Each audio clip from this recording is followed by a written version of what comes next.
إني للنور مدت يداي.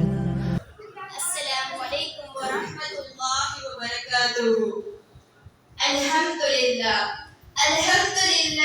نحمده ونستعينه ونستغفره ونعوذ بالله من شرور أنفسنا ومن سيئات أعمالنا. من يهدي الله فلا مضل له ومن يضلل فلا هادي له. أشهد أن لا إله إلا الله وأشهد أن محمدا عبده ورسوله. என்னுடைய தலைப்பு ஆசிரியரிடம் கண்ணியம் பேணுதல். يعطي الحكمة من يشاء ومن يؤت الحكمة فقد أوتي خيرا كثيرا وما يذكر إلا أولو الألباب. அல்லாஹ் தான் நாடியவர்களுக்கு ஞானத்தை கொடுக்கிறார். இத்தகைய ஞானம் எவருக்கு கொடுக்கப்படுகிறதோ அவர் கணக்கில்லாத நன்மைகளை கிடைக்க பெற்றவராக ஆகிறார். இதை நல்ல அறிவுடையவர்களை தவிர வேறு யாரும் சிந்தித்து பார்ப்பதில்லை. அல்ஹம்துலில்லாஹ், அல்லாஹ் நமக்கு மார்க்க கல்வியை கொடுத்திருக்கிறார். இந்த மார்க்க கல்வி யாருக்கு கிடைக்க பெறுகிறதோ அவர் கணக்கில்லாத நன்மைகளை பெற்றவர் ஆவார். அந்த பாக்கியத்தை அல்லாஹ் நமக்கு கொடுத்திருக்கிறார். இந்த நேரத்தில் அல்லாஹ்க்கு நாம் ஷுக்ர் செய்ய வேண்டும். அல்ஹம்துலில்லாஹ். இதை யார் சிந்தித்து பார்க்கிறா அப்படின்னு ஒரு கேள்வி இருந்தா யார்? நல்ல அறிவுடையவர்கள் மட்டும்தான் இதை சிந்தித்து பார்க்கிறார். ஆனால் இந்த மார்க்க கல்வி எவ்வளவு புனிதமானது! இந்த புனிதமான மார்க்க கல்வியை கற்றுக் கொடுக்கக்கூடிய ஆசிரியருக்கு நாம் எவ்வளவு கண்ணியத்தை செலுத்த வேண்டும் என்பதை நாம் சிந்தித்து பார்க்க வேண்டும். ஒருமுறை ஹஸரத் அலி ரலியல்லாஹு அன்ஹு அவர்கள் கூறியிருக்கிறார்கள், எனக்கு ஒரே ஒரு எழுத்தை கற்றுக் கொடுத்த ஆசிரியருக்கு நான் அடிமையாகி விட்டேன். அவர் நினைத்தால் என்னை விட்டும் விடலாம் அல்லது விட்டும் விடலாம்.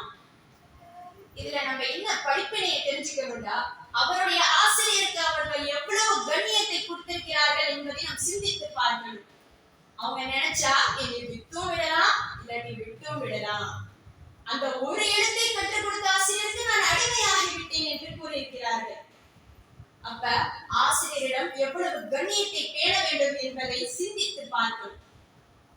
ஒரு சின்ன குழந்தைக்கு குர்ஆனை கற்றுக் கொடுத்தால் மறுமை நாளில் இறுதி நாளில் அல்லாஹ்வுடைய அர்ஷின் நிழல் கிடைப்பதாக நபிகள் நாயகம் ஸல்லல்லாஹு அலைஹி வஸல்லம் அவர்கள் கூறியிருக்கிறார்கள். சுப்ஹானல்லாஹ், எவ்வளவு பெரிய பாக்கியம்! அர்ஷுடைய நிழல் கிடைக்கிறது அப்படிங்கிறது சாதாரணமான விஷயமா? இல்ல. ஆனா ஒரு சின்ன குழந்தைக்கு நாம் குர்ஆனை கற்றுக் கொடுப்பதன் மூலம் அல்லாஹ் அந்த பாக்கியத்தை தருவதாக கூறியிருக்கிறான். சுப்ஹானல்லாஹ். அது மட்டுமல்லாமல் ஆசிரியர்கள் பெற்றோர்களுக்கு அடுத்தபடியாக அவர்களுக்கு தான் கண்ணியம் கொடுக்க வேண்டும் என்று கூறியிருக்கிறார்கள். قال النبي صلى الله عليه وسلم طلب العلم فريضة على كل مسلم ومسلمة. நபிகள் நாயகம் ஸல்லல்லாஹு அலைஹி வஸல்லம் அவர்கள் கூறியிருக்கிறார்கள், இஸ்லாமிய மார்க்க கல்வியை தேடுவது முஸ்லிமான ஆண் பெண் ஆகிய இரு சாராருக்கும் கட்டாய கடமையாகும்.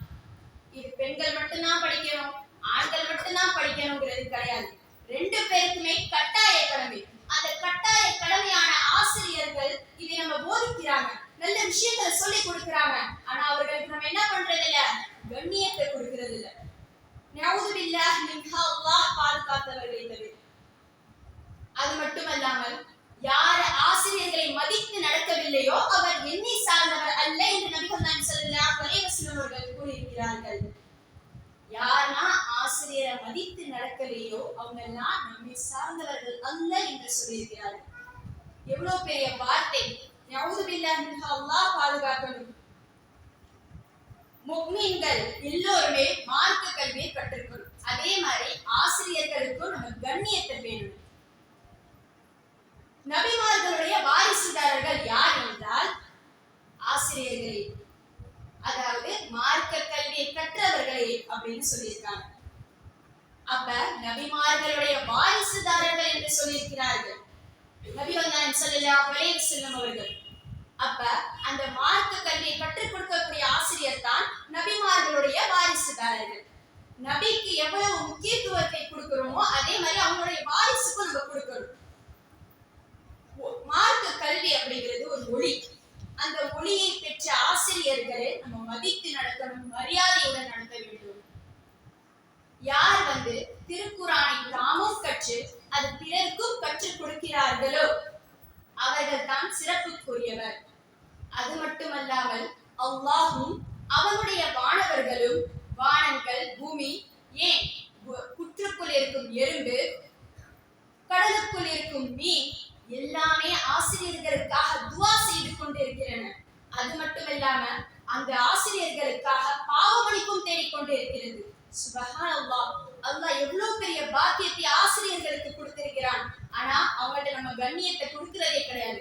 ஆனா ஆசிரியர்களிடம் கண்ணியத்தை பேண வேண்டும். சரி, கண்ணியம் கண்ணியம்னு சொல்லிட்டு இருக்கீங்க, எப்படி கண்ணியம் கொடுக்கணும் ஆசிரியருக்கு அப்படின்னா அவங்க தான் நபிமார்களுடைய வாரிசுதாரர்கள். அதை ஃபர்ஸ்ட் நினைவுல வச்சுக்கணும். அந்த நினைவுல வைத்தாவே நம்மளுக்கு ஆட்டோமேட்டிக்கா என்ன ஆயிடும், கண்ணியம் அப்படிங்கிறது வந்துடும். ஆசிரியர்கிட்ட எப்படி கண்ணியமா இருக்கணும் அப்படிங்கிறது வந்துடும். அவர்களுடைய கௌரவத்தை எந்த விதத்திலையும் நம்ம பாதிக்கிற மாதிரி நடந்து கொள்ளக்கூடாது. அவங்களுடைய நல்ல உபதேசங்களை செவித்தாழ்த்தி கேட்க வேண்டும். ஆனா இப்பெல்லாம் என்னதான் சொன்னாலும் நம்ம கேட்கிறதே கிடையாது. ஆசிரியர் சொன்னா, ஆனா ஆசிரியருடைய சொல்ல செவித்தாழ்த்தி கேட்கணும். அவங்கள்ட்ட வீண் விவாதம் செய்யக்கூடாது. அது மட்டும் இல்லாம அவங்களுடைய மனம் நோகும்படி நடந்து கொள்ளவும் கூடாது. அவங்களை கஷ்டப்படுத்துற மாதிரியான வார்த்தைகளையும் பேசிவிடக் கூடாது. அவங்களுக்கு செய்யக்கூடிய உபகாரம் அப்படிங்கிறது நீங்க யாருக்கு எவ்வளவு செய்தாலும் அதற்கு ஈடாகாது. அவர்களுடைய பாசத்தையும் நேசத்தையும் துவா பரக்கத்தையும் பெற நம்ம முயற்சிக்க வேண்டும். ஆசிரியருடைய துவா பரக்கத் அப்படிங்கிறது ரொம்பவே சிறப்பானது. எனவே நாமும் ஆசிரியர்களுடைய துவா பரக்கத்தையும் நேசத்தையும் பெறக்கூடிய பாக்கியத்தை அல்லாஹ் உங்களுக்கும் எனக்கும் தந்து அருள் புரிவானாக. வாஹித் தஅவானா அல்ஹம்துலில்லாஹி ரப்பில் ஆலமீன். அஸ்ஸலாமு அலைக்கும் வரஹ்மத்துல்லாஹி வபரகாத்துஹு. نزعت أسرار قلبي وجئت ألقي أسايا